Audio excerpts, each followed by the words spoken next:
Special partner, top quality और consistent performance के लिए सिर्फ सिल्वर पंप्स एंड मोटर्स, नाम याद रखना।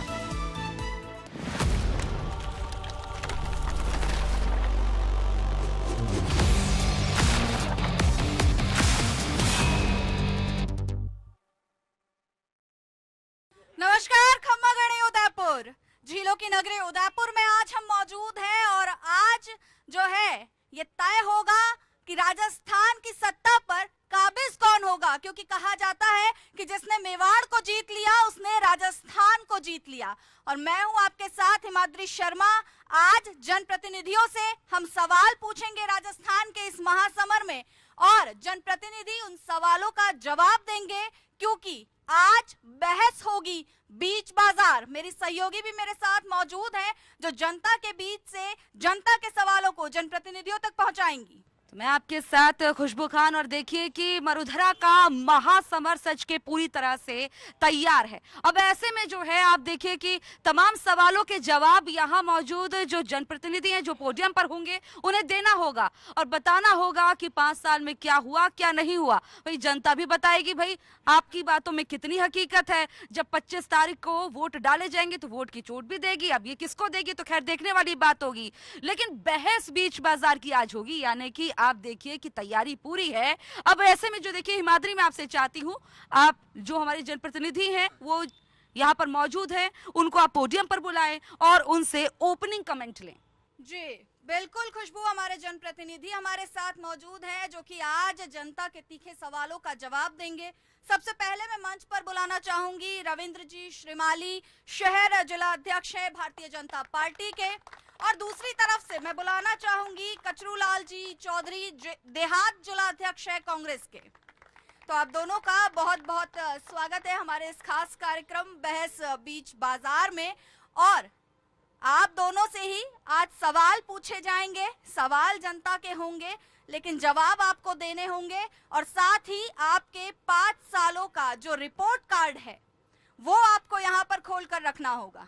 तो सबसे पहले रविंद्र जी आपसे जानना चाहूंगी, उदयपुर में कितना विकास देखते हैं इन 5 सालों में और क्या कुछ परिवर्तन चाहते हैं? उदयपुर में विकास की बात करें, नगर निगम के माध्यम से बहुत सारे विकास के काम हुए हैं, लेकिन जो सरसब्ज राजस्थान की गहलोत सरकार ने दिखाए, मैं सोचता हूँ सरकार हर मोर्चे पे विफल रही है। जो वादे उन्होंने बेरोजगारों से किए, किसानों से किए, आम जनता से किए, महिलाओं की सुरक्षा हो, चाहे किसी भी क्षेत्र में, यह सरकार हर मोर्चे पे विफल रही है। कचरूलाल जी, कहाँ तक विकास को देखते हैं उदयपुर में? सर, प्रथम तो मैं अविनाश जी का और आपकी पूरी टीम को धन्यवाद देता हूं, और हमारे बीजेपी के और कांग्रेस के सभी नेता यहाँ पधारे, सबका स्वागत है मंच पर। काम की बात करें तो गहलोत साहब ने जो काम किए हैं वो शायद किसी से छिपे हुए नहीं हैं। मैं सिर्फ एक बात पूछना चाहता हूं कि अगर बीजेपी ने 20 साल या 25 साल हो गए पार्टी काम करी है, दोनों पार्टी करी है, कभी 5 साल कांग्रेस है, कभी 5 साल बीजेपी है।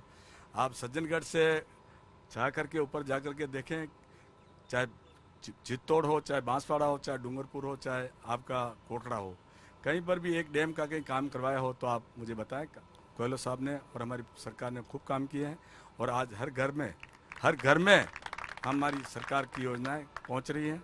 कचरूलाल जी, अभी तक जो है कांग्रेस ने अपना दाव नहीं खेला है, कब तक ये दाव कांग्रेस खेलेगी और किस मजबूत चेहरे पर खेलेगी? ये हमारे बड़े नेताओं का काम है, हम लोगों का काम है खाली यहाँ से वो बना करके लिस्ट बना करके भेजने का। हम लोगों ने हमारा पैनल बना के भेज दिया है। हमारे ऊपर वाले नेता शायद आज या आज रात में हमारी सारी लिस्टें फाइनल हो जाएगी, ऐसा मेरा मानना है। और श्रीमाली जी, एक सवाल कि उदयपुर में अगर हम बात करें, बीजेपी ने प्रत्याशी घोषित कर दिया गुलाबचंद जी कटारिया के बाद, जो है फिर से उदयपुर ने यहाँ पर एक नए चेहरे को चुना है, कितना आगे तक ले जा पाएंगे? हमारे लिए, भारतीय जनता पार्टी के लिए वास्तव में बहुत गर्व की बातें हैं। एक ऐसे व्यक्तित्व को चुना है जिन्होंने निरंतर आपातकाल में जो जेल में रहे, उसके पश्चात जनता पार्टी और भारतीय जनता पार्टी 6 बार यह हमारे उदयपुर, ग्रामीण उदयपुर शहर जिला के अध्यक्ष रहे, हमारे यहाँ के जिला उप प्रमुख रहे, और विभिन्न पदों पर रहते हुए राजस्थान के अंदर जहाँ जहाँ पर इनको प्रभारी के रूप में भेजा है, वहाँ पर जो दायित्व दिया है उस दायित्व पे खरे उतरे हैं, जहाँ कोई कल्पना नहीं श्रीवाली कर जी, सकता। विरोध भी सामने आया है। देखिए, विरोध तो वो ये लोकतंत्र है और इसमें स्वाभाविक रूप से आला कमान यह निश्चित यह निर्णय करता है कि कौन प्रत्याशी ठीक रहेगा, इसलिए कोई विरोध की कोई बात ही नहीं। आप देख रहे हैं कि निरंतर जब इनकी घोषणा हुई उसी दिन से पार्टी के सभी कार्यकर्ता एकजुट होकर सभी वार्डों के अंदर निकल पड़े हैं। बिल्कुल। अब मैं मेरी सहयोगी खुशबू का रुख करना चाहूंगी। खुशबू, हमारे साथ जो है ताराचंद जी जैन भी इस वक्त मौजूद हैं। भाजपा ने उन्हें जो है जिम्मेदारी दी है मेवाड़ की, एक बार उनसे पूछिए कहां तक खरा उतर पाएंगे। बिल्कुल, देखिए सवालों का ये सिलसिला चलेगा और मैं चाहूंगी कि आप लोग जब बातचीत करें तो अपनी वहीं पर सीट पर खड़े हो जाए ताकि बात तरीके से हो पाए और अच्छे से आप लोग जवाब दे पाए। सर, क्या देख रहे हैं, 5 साल में कितना काम हुआ और क्या कितने नंबर देंगे इस काम को? काम को तो जनता स्वतः ही नंबर दे रही है। आप देख रहे हो कि पिछले महीनों के अंदर जो सरकार बनने का वातावरण बनता नजर आ रहा था, धीरे धीरे सरकार जाती हुई नजर आ रही है। और अब जैसे ही दिन आगे बढ़ेंगे, सरकार के समापन के दिन आप देखेंगे स्वयं गहलोत साहब ने कि मैं 5 वर्ष में लाइट का 1 पैसा नहीं बढ़ाऊंगा। आज उससे दुगुनी रेट हो गई है। जो बिल 9 बार पेट्रोल के दाम बढ़ाए, ये केंद्र के ऊपर थोपते हैं, लेकिन जैसे ही गुजरात, राजस्थान 80 किलोमीटर 90 किलोमीटर पे गुजरात है, वहाँ 96 रुपये में पेट्रोल मिलता है। जैसे ही उसके 5 किलोमीटर आते हैं रतनपुर के अंदर, वही पेट्रोल 110 रुपये का हो जाता है। स्वयं नरेंद्र मोदी और राज्य सरकार कह रही है कि क्या मुख्यमंत्री बनाएंगे प्रधानमंत्री को। बहुत सारी बातें होती हैं कि क्या देखेंगे कि कितना जो है झीलों की नगरी का विकास हुआ है।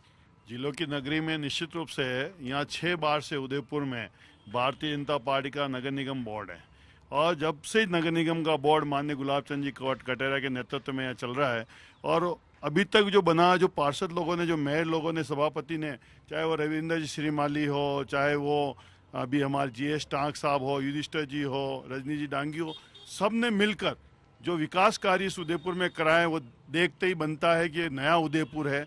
और जो किस समय यहाँ पे लोग आते थे तो न उनको पार्किंग मिलती थी, आज वो हमारे ओवरब्रिज बने हैं। तो हमारे जो गुलाब चंद जी कटारिया यहाँ के विधायक थे और विपक्ष के नेता थे, उनकी बातों में, उनके काम में इतना दम था कि सरकार एक टांग पे खड़ी कर देते थे वो, कि काम होता कि नहीं होता है। वो गुलाब चंद जी की जो चरित्र और जो ईमानदारी थी, उसके कारण वो मानसी वाकल की योजना लेके आए यहाँ पर और उसके कारण आज घर घर में लोगों को पानी मिल रहा है। मैं जानना चाहूंगी कि अब 5 साल की जो बात कर रहे हैं, 5 साल में झीलों की नगरी का कितना विकास हुआ और महिलाओं के लिए क्या कदम उठाए गए? मैं चैनल के माध्यम से आप सबको धन्यवाद देना चाहती हूँ कि मैं ये कहना चाहती हूँ कि आज जो अशोक गहलोत साहब ने महिलाओं को 40 लाख मोबाइल दिए हैं, वो सब महिलाएं मोबाइल यूज ले रही है। इन लोगों में से भी कई जनों ने वो मोबाइल लिए जो हमने आंखों से देखा है। बिजली का बिल आप लोगों में भी सबको डिस्काउंट मिल रहा है और जो 200 यूनिट है वो सबका फ्री है। अशोक गहलोत जी ने कोई योजना ऐसी नहीं छोड़ी जो किसी को कोई फायदा नहीं मिला है। महिला होने के नाते क्या बताएंगे कि कितना काम हुआ है? महिला होने के नाते बहुत सारी योजनाएं जो महिलाओं के लिए है। बीबी जो फोन दिया है, ये कह रही हैं कि नहीं मिला, वो विधवाओं को और स्कूल की स्टूडेंट के लिए एक प्रायोरिटी बनाई हुई है। पहले इसको, इसके बाद इसको, इसके बाद कांग्रेस की सरकार फिर रिपीट हो रही है। जो बाकी की जो औरतें हैं उनको भी मिलेगी। ज्यादा बड़ा मुद्दा है कि महिला सुरक्षा का। झीलों की नगरी उदयपुर में महिला कितनी सुरक्षित है? महिला सुरक्षित है। मैं भी पिछली बार पार्षद थी और यहाँ 1 बजे तक 2 बजे तक प्रोग्राम चलता है और मैं अपने घर यहाँ से 5 किलोमीटर दूर ग्रामीण में मैं अकेली भी जाती हूँ। मैं आज भी रात को 12 बजे अकेली कहीं जा सकती हूँ, मुझे कोई डर नहीं। क्यों? ये तो वो है क्या राजस्थान में ही नहीं, हर जगह महिलाएं। राजस्थान की बात नहीं, आप दूसरे राज्य में क्यों नहीं देखते? लेकिन मैं जानना चाहती हूँ, देखिए एक महिला होने के नाते, मैं महिलाओं की बातें अभी कर रही हूँ, तो महिला होने के नाते अभी तक आपको क्या कुछ जो गारंटी दी जा रही है, जो महंगाई राहत कैंप लगे हैं, जो फ्री मोबाइल की बात हो रही है, सुरक्षा की बात हो रही है, कितना फायदा अब तक आपको मिला? कोई फायदा नहीं है, केवल फर्जी बातें हैं। जो मोबाइल दिए सब फर्जी, सिम फर्जी, कोई बात नहीं हो रही है उनसे। 40 लाख का वादा किया और 1 लाख मोबाइल बांटे, वो भी सारे गलत। देखिए एक एक करके सवाल लेंगे, एक एक करके सवाल लेंगे। अब मैं जानना चाहती हूँ, देखिए महिला का सबसे बड़ा मुद्दा होता है रसोई घर उनका, तो क्या जो गैस सिलेंडर के दाम कम किए गए हैं उससे कितने लोगों को फायदा हुआ है? क्या यहाँ किसी को अभी तक मिला फायदा? किसी को भी इसका फायदा नहीं मिला है। किसी के भी खाते में अगर 500 रुपए विद इन 2 इयर्स में आए हो तो वो बता दे, एक भी खाते में 500 रुपए आया नहीं है। और जो है केंद्र सरकार ने सब्सिडी अभी और 100 रुपए कम करे, कुल मिला के 600 रुपए केंद्र सरकार ने कम किए हैं। तो चलिए देखिए, मुद्दे तो हजार हैं और ये हजारों मुद्दे आज पूछे जाएंगे। यहाँ बात युवाओं की भी होगी, बुजुर्गों की भी बात होगी और साथ में बात होगी कि शिक्षा के क्षेत्र में क्या कर रहे हैं, स्वास्थ्य के क्षेत्र में क्या कर रहे हैं। लेकिन हमारे यहाँ जो जनप्रतिनिधि मौजूद हैं, इन सवालों का जवाब उन्हें देना होगा। हिमाद्री, मैं आपको हैंडओवर करती हूँ, आप बताइए, यहाँ से पूछिए सवाल। देखिए जनता जिस तरह से क्या रही है, नाराजगी देखने को मिल रही है, इन तमाम सवालों के जवाब लीजिए। जनता ने जो है राज्य सरकार की योजनाओं को नकार दिया। उनका कहना है कि योजनाएं उन तक पहुंची ही नहीं है।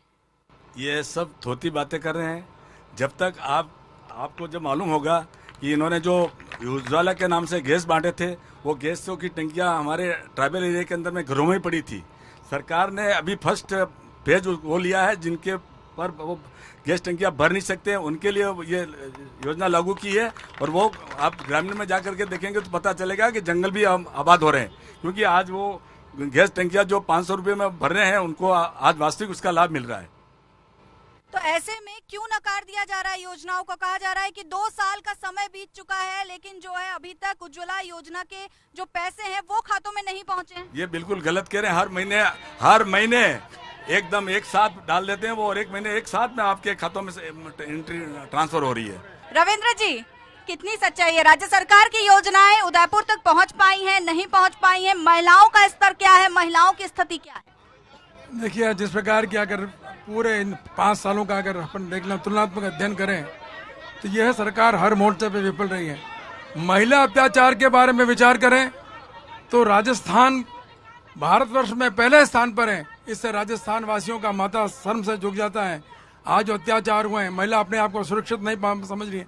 बिजली के क्षेत्र की बात करें, जब घोषणा पत्र में कहा गया था कि बिजली के क्षेत्र में राजस्थान को आत्मनिर्भर बनाएंगे, आपने कितनी बार इसके अंदर बिजली की दरें बढ़ाई, फ्यूल सरचार्ज बढ़ाया, और 1.35 करोड़ लोगों के साथ जिस प्रकार से फ्यूल चार्ज बढ़ाकर 4000 करोड़ रुपए का उनके ऊपर ये बोझ लादा गया है, तो अपने आप को ठगा सा महसूस कर रहा है आम आदमी। ये सरकार तुष्टीकरण की नीति पर चल रही है और जिस प्रकार से सनातन संस्कृति पर हमला किया जा रहा है, रामनवमी और हमारे जो उस पर धारा 144 लगा दी जाती है। राजस्थान के अंदर विभिन्न मंदिरों को बुलडोजर से उनको हटा दिया जाता है, उनको रोन दिया जाता है। बचरूलाल जी, देखिए, भारतीय जनता पार्टी की तरफ से आरोप लगाए जा रहे हैं कि उदयपुर में लॉ एंड ऑर्डर की अगर बात करते हैं तो लॉ एंड ऑर्डर पूरी तरह से फेल है। ये जो बात कर रहे हैं, जो मर्डर हुआ वो बीजेपी का कार्यकर्ता है, उनके फोटो हैं कटारिया जी के सामने, कटारिया के सामने फोटो हैं। ये जो बोल रहे हैं, जो ये सब फालतू की बात कर रहे हैं। आपने देखा होगा अखबारों में कि इनके कार्यकर्ता था, और ये जो छोटी सी घटना होती है उसके ऊपर में हम जोर से। राज्य सरकार ने क्या एक्शन लिया, क्या कार्रवाई? राजस्थान सरकार ने 4 घंटे में पकड़ करके एनआई को पकड़ा दिया उसको। हमारे पीएम साहब ने 15-15 लाखों की बातें करी थी। ये बोलते हैं कि इसे खाते में आया नहीं, क्या 15-15 लाख ने जो वादे किए थे, 2-2 करोड़ की बात करी थी, हम इलेक्शन दे देंगे, क्या आगे क्या खातों में? एक चीज बताइए, शिक्षा और स्वास्थ्य को लेकर क्या काम किया गया? शिक्षा के अंदर में हर गांव में सीनियर स्कूल है, हर गांव में अभी हमारे मुख्यमंत्री जी ने इंग्लिश स्कूलें भी खोल दी है। और आपको मालूम होगा कि चिकित्सा के अंदर में 20-25 लाख का जो बीमा दे रहे हैं। आज ऐसे लोग हैं जिनको, गरीबों को आज दवाई के लिए पैसा नहीं है, वो जाकर के आज जो 500 रुपया मजदूरी करता है उनको 20 लाख रुपया का बीमा, 25 लाख का बीमा, आज एक्सीडेंट हो जाता है उसको 10 लाख का बीमा है। रविंद्र जी, शिक्षा और स्वास्थ्य के क्षेत्र की अगर बात करते हैं तो आज भी उदयपुर का जो आम नागरिक है वो गुजरात का रुख करता है, रोजगार की बात करते हैं तो महाराष्ट्र का रुख करता है। ऐसा क्यों? उदयपुर में ये अवसर क्यों नहीं लाए गए? अभी जिस प्रकार से आदरणीय चौधरी साहब बता रहे थे कि इंग्लिश मीडियम स्कूल खोलें, इंग्लिश मीडियम खोलें, लेकिन वहाँ पर भवन कहाँ है, शिक्षक कहाँ है? जब किसी प्रकार की कोई व्यवस्था नहीं, केवल और केवल घोषणाएं करना। खुशबू, मैं आपका रुख करना चाहूंगी। देखिए, दो चीजें, स्कूल खुले लेकिन शिक्षक कहाँ है, और दूसरी बात एम्स खुले तो डॉक्टर कहाँ है। बिल्कुल, देखिए कि तमाम बातें होंगी, बातें देखिए कि, लेकिन आप लोगों से रिक्वेस्ट है अगर तरीके से बात आप लोग रखेंगे तो एक हेल्दी डिबेट होगी। बहस बीच बाजार हो रही है, इसका मतलब ये नहीं है कि यहाँ पर आके हल्ला गुल्ला हो। देखिए, मैं जानना चाहती हूँ कि यहाँ पर्यटन नगरी है ये, अब यहाँ पर्यटन के क्षेत्र में कितना काम हुआ और युवाओं के लिए क्या कुछ काम किया गया है राज्य सरकार द्वारा? पहले मैम मैं उनकी बात का जवाब दूंगा। जो सुरक्षा की बात कर रहे हैं, यहाँ पे महिला कह रहा, पुरुष भी सुरक्षित नहीं है। जब कन्हैयालाल की हत्याकांड हुआ, सुनना मेरी बात, पूरी बात सुनना। सरकार, राजस्थान सरकार अशोक गहलोत की सरकार है। जो गोश्त मोहम्मद हो, जो रियाज से, वो पाकिस्तान में ट्रेनिंग लेके आ रहे। इनकी सरकार प्रशासन पहले निकला, जो आप पता नहीं कर सके। जो शोभा यात्रा निकलती है, आज के समय में धार्मिक कार्यक्रम जो होते हैं, उन धार्मिक कार्यक्रम में पहले कोई सुरक्षा 2, 4, 5 पुलिस अधिकारी रहते थे। आज पुलिस के एडिशनल एसपी, डीवाईएसपी जैसे इन शोभा यात्रा में निकलते हैं साथ में सुरक्षा, इसलिए उदयपुर सुरक्षित नहीं है मैम। चलिए, उदयपुर सुरक्षित नहीं कह रहे हैं आप कह रहे हैं कि पर्यटन की दृष्टि से यहाँ पे क्या काम हुआ। पिछले 2 महीने के अखबार को आप उठा करके देखें, एयरपोर्ट के ऊपर में 1 लाख से ज्यादा लोग ट्रेवल कर रहे हैं। अगर उदयपुर आ रहे हैं तो यहाँ के बोर्ड ने अगर पर्यटन की दृष्टि से कार्य किए होंगे, वही कारण है यहाँ पे लोग आ रहे हैं। रही बात बिजली की, अभी आप पूछ रही थी कि क्यों, क्या कारण है महाराष्ट्र उधर लोग जा रहे हैं। इंडस्ट्रियल एरिया के आपको रिकॉर्ड दिखाऊंगा, बिजली आती नहीं है। चलिए, जानना चाहती हूँ कि किस तरह से जो है यहाँ पर विकास हो रहा है, उदयपुर का कितना विकास हुआ है? उदयपुर के अंदर जो विकास हो रहा है, नरेंद्र मोदी जी द्वारा जो स्मार्ट सिटी दी गई है, वो स्मार्ट सिटी के माध्यम से नगर निगम उसका विकास कर रही है। दूसरा, मैं इन कांग्रेस के पदाधिकारियों से पूछना चाहता हूँ कि 5 सालों के अंदर उन्होंने क्या कार्य किया है। क्राइम में नंबर 1 है हिंदुस्तान के अंदर, भ्रष्टाचार में नंबर 1 है आज की तारीख में। मैं इनके माध्यम से पूछना चाहता हूँ, आपने 5 सालों में क्या किया है? कांग्रेस ने सिर्फ अपनी सरकार बचाने के लिए, अशोक गहलोत सिर्फ उनके पीछे पीछे घूमता है, बाकी कोई कार्य नहीं किया उन्होंने। ठीक है, ये सवालों के जवाब तो हम कांग्रेस के जनप्रतिनिधि से लेंगे, लेकिन मैं जानना चाहती हूँ यहाँ पर देखिए कि अगर बात की जाए, जब आप वोट देने जाएंगे तो कौन से मुद्दे आप लोगों के जहन में रहने वाले हैं? देखिए, मैं हमारे भाजपा के भाइयों का जवाब पहले सिरे पर देना चाहता हूँ। मैं खुद नगर निगम का पार्षद हूँ और मैंने पार्टी सिंबल पे महापौर का चुनाव भी लड़ा। आपको स्मार्ट सिटी जो हमारा उदयपुर घोषित हुआ, पीछे ये स्मार्ट टॉयलेट है, इसमें अपना कैमरा घुमा देना, अगर एक भी टॉयलेट आपको साफ और टूटी हो तो कहना ये स्मार्ट है। जेलों के अंदर सीवरेज के लिए स्मार्ट सिटी, स्मार्ट प्रोजेक्ट में कोई भी अगर कवायद की हो, आज भी सीवरेज उसमें है। एनजीटी आयर नदी में एनजीटी ने ऑब्जेक्शन उठाकर कहा कि आप नदी को नाला बना रहे हैं, तो ये कहां से प्रोजेक्ट लाते हैं और क्या करते हैं? मुझे ये बताइए कि जब आप वोट देने जाएंगे तो आपके जहन में क्या रहेगा, ये शॉर्ट में बताइए। वोट देने जाएंगे तो सबसे पहले हम हमारी जो योजनाएं हैं, जो मुख्यमंत्री महोदय ने, चिरंजीवी योजना, बीमा योजना, बिजली से संबंधित योजना, लिम्पी में जानवर मर जाता उसकी योजना है, यूनिट फ्री वाली योजना है, महिलाओं के लिए जो हमारी जो महिला, अबला महिला, एकल महिला, उनके लिए जो योगदान दिया है, जो उनका पैसा बढ़ाया है, ये सारी योजनाएं, स्वास्थ्य और शिक्षा, ये जरूरी तंत्र में सबसे जरूरी है। चलिए, जवाब देंगे। देखिए, मैंने पूछा जहन में क्या रहेगा, बहुत सारे लोग हैं, सबके बारे में जानना है। आपसे जानना चाहती हूँ, एक युवा के तौर पर आप क्या सोच रहे हैं कि जब आप वोट डाले जाएंगे तो ये मुद्दे होने चाहिए? देखिए, सबसे पहली बात तो मैं राजस्थान में चुनाव है, मैं पहले यही कहना चाहूंगा कि हम जो सरकार ने, जो हमारी जो सरकार है, जो हमारे गहलोत साहब है, उन्होंने जो काम किए हैं, सबसे पहला काम मैं बताऊँ आपको, चिरंजीवी योजना। एक 25 लाख रुपए किसी घर में किसी के पास पैसा नहीं होता है ना, तो उसको किसी का मुंह देखने की जरूरत नहीं है। आज सरकार उनको 25 लाख रुपए दे रही है और हर जगह इलाज फ्री हो रहा है। उसके बाद मैं उदयपुर की बात करूं तो उदयपुर में इनका 26 बोर्ड है। आज ये 8 साल हुए इस पार्किंग को बने हुए। आज उस पार्किंग को जाके एक बार कैमरा घुमा दीजिए, देखिए उसकी स्थिति क्या हो रही है। वहाँ पानी भरा रहता है अंदर, न उस पार्किंग का कोई औचित्य है। वहाँ बाल उद्यान था, उसको बिल्कुल खत्म करके इन्होंने कोई मतलब नहीं किया। चलिए हिमाद्री, मैं चाहूंगी देखिए दो मुद्दे जो है जाहिर तौर पर उठते हुए दिखाई दिए। दो मुद्दे में आपने देखिए कि एक तो भ्रष्टाचार का बीजेपी पर आरोप लगाया जा रहा है, उस मामले में आपसे चाहूंगी आप जवाब लें। दूसरा मुद्दा है जो देखिए कि जिस तरह से कहा जा रहा है कि जो योजनाएं हैं उनमें दम नहीं है, योजनाओं का फायदा नहीं मिल रहा, इस तरह के भी आरोप लग रहे हैं। तमाम सवालों के जवाब लीजिए। जी बिल्कुल, देखिए तमाम सवालों के खुशबू जवाब लेंगे, साथ ही एजेंडा भी जानेंगे और उदयपुर के मुद्दे भी जानेंगे। लेकिन उदयपुर अपनी विश्व में पहचान रखता है झीलों की नगरी के नाम से, दूर दूर से लोग उदयपुर में आते हैं। सर, आप तो खुद यूआईटी बॉडी में रहे हैं और ऐसे में पर्यटन को लेकर क्या कुछ आगे की संभावनाएं हैं उदयपुर में, किस तरह से बढ़ावा देंगे, क्योंकि रोजगार का मुख्य जरिया है।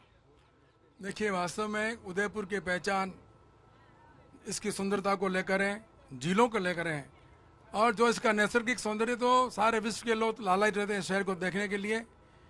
मैं जब यूआईटी का चेयरमैन था और वसुंधरा जी की सरकार थी, उस समय शहर की चारों तरफ जो है पहाड़ियाँ हैं उनको हरा भरा करने का प्रयास किया। पर्यावरण की दृष्टि से बहुत महत्वपूर्ण काम किया। 35,000 से भी अधिक पौधे लगाए और उसमें से 28,000 आज भी पौधे हैं। हमने अंडरपास बना के शहरवासियों के एक वास में सुगम यातायात की हिमालय जी, उदयपुर की एक सबसे बड़ी समस्या जो शायद आम जनता फेस करती है, बाहर से जो टूरिस्ट आते हैं वो फेस करते हैं, ट्रैफिक। वास्तव में ट्रैफिक की जो है आप देख रहे हैं, सभी लोग इसको परेशानी महसूस करते हैं। एलिवेटेड रोड, चौराहों का सुदृढ़ीकरण और नए मार्ग। आपने देखा होगा लेक सिटी मॉल है, लेक सिटी मॉल से अपना गड्ढानी जी का जो रिजोर्ट बना है वहां तक हमने सड़क निर्माण का काम किया था। कुछ समय इसमें कुछ पेच आगे आ गए थे, कुछ मामला न्यायालय में लंबित था। आदरणीय पोसवाल जी कलेक्टर साहब आए, उन्होंने उस कार्य को संभाला है और वो रास्ता भी खुल गया है। अभी हाल ही के अंदर जब अपन 23-24 की बात करें तो केवल 10% अभी काम हुआ है। इस बात को संकेत करता है कितनी उदासीनता सरकार गहलोत जी की है। तो देखिए, बिल्कुल जवाब भी ले लेते हैं कचरूलाल जी से कि पर्यटन को लेकर, ट्रैफिक को लेकर और मूलभूत जो सुविधाएं हैं उनको लेकर क्या कुछ एजेंडा रहेगा, क्योंकि देखिए जनता के बीच में जाएंगे कुछ ही दिनों में। जो मैडम एलिवेट की बात करें, एलिवेट रोड की जो कितने साल से इनका बोर्ड है, बीजेपी का बोर्ड है, नगर निगम का बोर्ड इनका ही है। 25 साल 30 साल से मैं देख रहा हूँ। इसलिए कि आज शाम को अगर निकल जाओ तो 2-2 घंटा 3-3 घंटा तक ट्रैफिक के अंदर में फंसे रहते हैं लोग बाग। घर जाने की सोचते हैं, पूछते हैं कि कहाँ हो, हम जाम में फंसे हुए हैं। तो ये इनका बोर्ड वालों की जरूरत थी, नगर निगम वालों ने ये स्टेप क्यों नहीं उठाया। आज ये कह रहे हैं कि हमारी ये चल रही है, वो चल रही है, तो ये आप क्या करेंगे? हमारे यहाँ के जो भी बिजनेसमैन है वो ये रोड बनने नहीं दे रहे। हम तो ये कह रहे हैं कि हमारी अगर बोर्ड बनता तो हमने तो कभी से चालू करवा दिया था, और हमने अभी यूआईटी से बात भी करी है, इसको जल्दी से जल्दी चालू करें।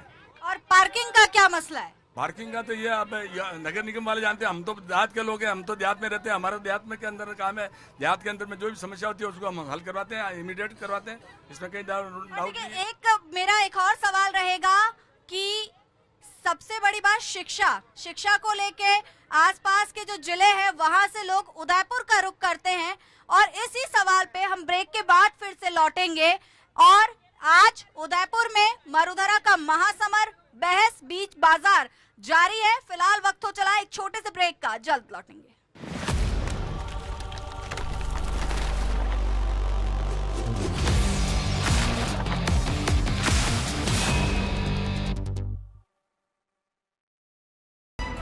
स्पेशल पार्टनर, टॉप क्वालिटी और कंसिस्टेंट परफॉर्मेंस के लिए सिर्फ सिल्वर पंप्स एंड मोटर्स, नाम याद रखना।